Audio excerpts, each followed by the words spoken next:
মৃত্যু দুনিয়ার সবচেয়ে অবধারিত একটা সত্য ঘটনা। ভালো, খারাপ, জ্ঞানী, গুণী, মন্দ, মূর্খ সবার জন্য চিরন্ত সত্য বলে যেটা থাকে সেটাই মৃত্যু। প্রতিটি মানুষ, প্রতিটি প্রাণী, প্রতিটি উপাদান, প্রতিটি উদ্ভিদ, এমনকি প্রতিটি গ্রহ নক্ষত্রের সবার মৃত্যু আছে। সোজা কথায় সৃষ্টি থাকলে তার মৃত্যু অনিবার্য। এই ক্ষেত্রে প্রাচীন আর জনপ্রিয় বেশ কিছু প্রশ্ন আছে। মৃত্যু মানে কি চূড়ান্ত অর্থে একজনের জীবন শেষ হয়ে যাওয়া? যে মানুষটি মারা গেলেন, পৃথিবীতে দেহ রেখে সে মানুষটি কোথায় চলে গেলেন? মৃত্যুর পরে ধাপটা কি? আপনি মারা গেলেন, এর মানে আপনি আর কোথাও নেই নাকি কোথাও আছেন? যদি থেকে থাকেন, তাহলে সেটা কোথায়? পৃথিবীতে বহু মানুষ নানা সময়ে এই বিষয়ে বিভিন্ন গবেষণা, সাধনা, অন্তরালে অনেক কিছু করে গেছেন। আর সেই সব ফলাফলের ভিত্তিতে তৈরি হয়েছে এক একটা মতবাদ। আজকের ভিডিওতে আমরা জানব সেই সম্পর্কে। বহু মানুষ এইসবের উত্তরে নানা পড়াশোনা, সাধনা সবকিছু করে গেছেন। যারা কোমা থেকে কাছাকাছি মৃত্যুর আগ মুহূর্ত থেকে ফিরে এসেছেন, তাদের অভিজ্ঞতা কেমন সেই সম্পর্কে আমরা আজকে জানার চেষ্টা করব। এই ভিডিওতে একটা পরিষ্কার ধারণা দেওয়ার চেষ্টা করব মানুষের মৃত্যুটা কি আসলে পূর্ব নির্ধারিত নাকি ঘটনার প্রেক্ষিতে সেই মৃত্যুটা এসে সামনে দাঁড়ায়। জানার চেষ্টা করব মৃত্যুর ঠিক আগ মুহূর্তে কি অনুভূতিটা কাজ করে, মৃত্যুর পর মানুষের অবস্থানটা কোথায় হয়, এবং আমরা মারা গেলে আমাদের সোল, চেতনা বা আত্মা সেটা কি হায়ার ডাইমেনশনে পরিণত হয়। মৃত্যু নিয়ে ধারাবাহিক এই তত্ত্বগুলো জানার জন্য শেষ পর্যন্ত আমাদের সাথে থাকুন। তাহলে চলুন ভিডিওটি শুরু করা যায়। প্রতিটি বস্তু আর বাস্তবতার একটি নির্দিষ্ট মেয়াদ থাকে, আর সেই নির্দিষ্ট মেয়াদটি ফুরিয়ে গেলে যেটা ঘটে সেটাই হচ্ছে মৃত্যু। প্রতিটি মানুষের মৃত্যুর ঘটনাগুলো আলাদা হলেও পরবর্তী ধাপগুলা কিন্তু একই রকম। মৃত্যু সাধারণত দুই ধরনের হয়ে থাকে। একটি হচ্ছে বায়োলজিক্যাল ডেথ, আরেকটা হচ্ছে ডেথ বাই দ্য ল। কখনো কখনো কিছু কিছু মানুষের ক্ষেত্রে আবার এমনটা হয়, শরীরের কোষ বা অণুজীবগুলো ঠিক থাকে, হার্ট পাম্প করার যথেষ্ট সক্ষমতা আছে, কিন্তু মস্তিষ্ক একেবারে অকেজো। এই দেহটিকে আইনত মৃত বলা হয়।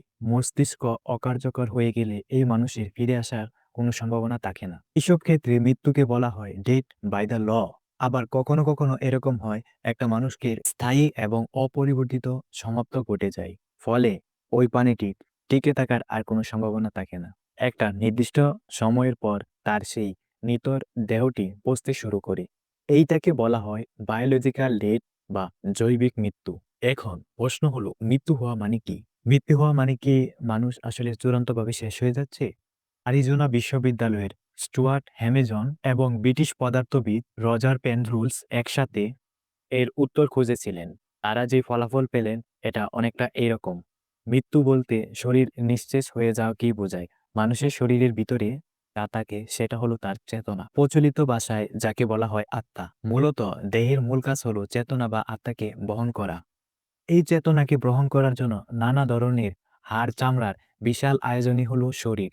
বেঁচে থাকাকালীন একটা প্রাণী যা যা করত, যা যা ভাবতো, যা কিছু চিন্তা করত, চেতনা সহ সবকিছু একটা কোয়ান্টাম স্তরে সংরক্ষিত তথ্য হিসেবে জমা থাকে। স্যার রবিন রিনলোস এবং তার দল প্রমাণ পেয়েছেন এই কোয়ান্টাম তথ্য মানব কোষের কাঠামো দ্বারা বহন করা হয়। কাঠামো গঠন করা উপাদানগুলো হলো প্রোটিন ভিত্তিক একটা মাইক্রোক্রেডিট। বেঁচে থাকাকালীন সময়ে একটা প্রাণী যা যা করত, যা যা ভাবত, যা তার পরিকল্পনায় ছিল সবকিছু গোটা চেতনাটাই একটা কোয়ান্টাম স্তরে তত্ত্ব হিসেবে সংরক্ষণ থাকে। এই সম্পর্কে স্যার রজার বেলরুস এবং তার দল প্রমাণ পেয়েছে যে কোয়ান্টাম তত্ত্বগুলো মানব কোষের কাঠামোগত উপাদান দ্বারা বহন করা হয়।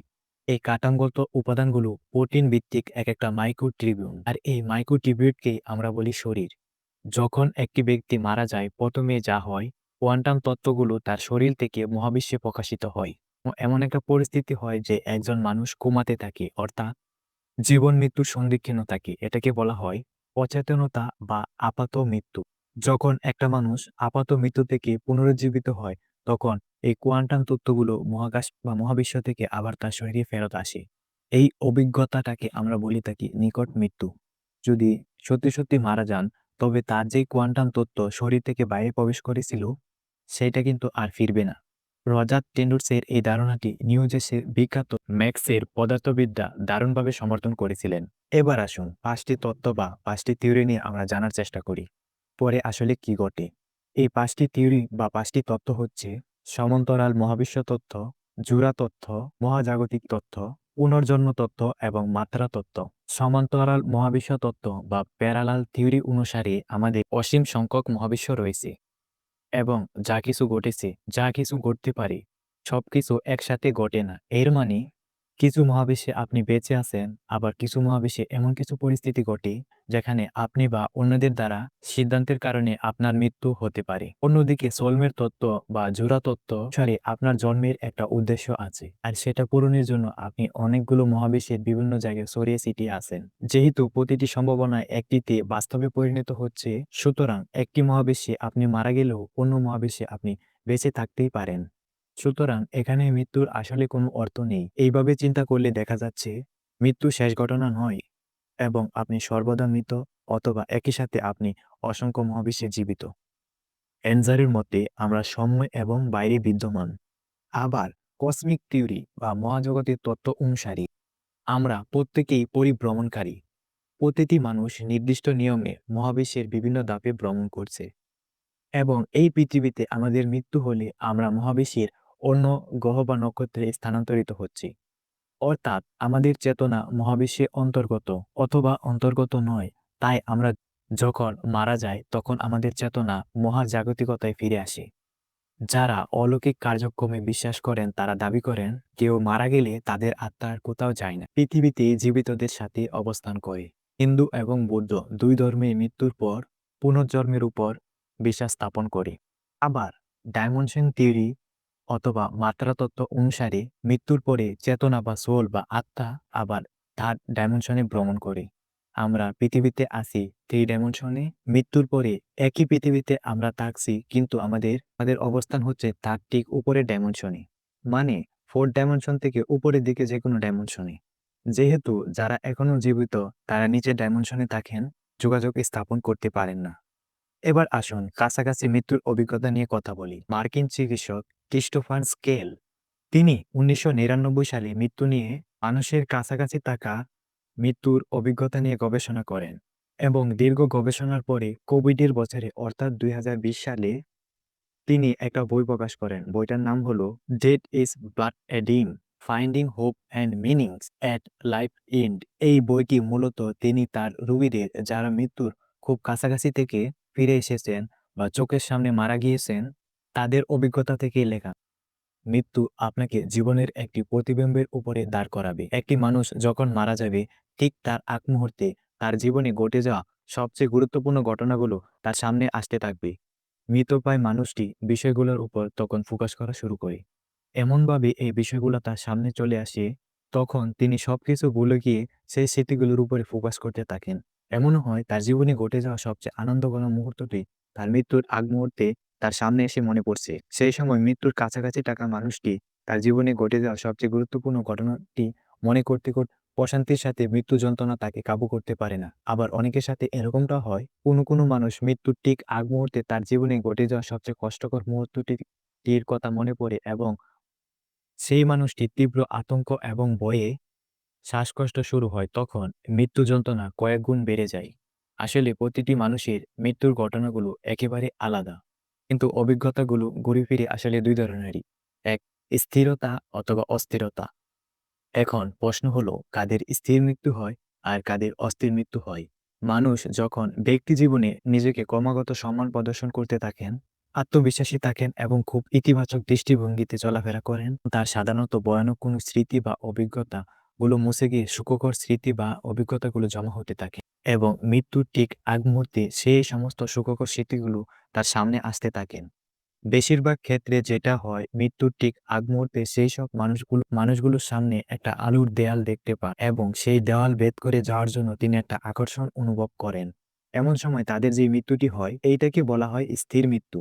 আবার অন্যদিকে যে মানুষগুলো এমন কিছু করছেন যার কারণে নিজেকে ক্রমাগত অপরাধী ভাবতে শুরু করছেন, নেগেটিভ এনার্জি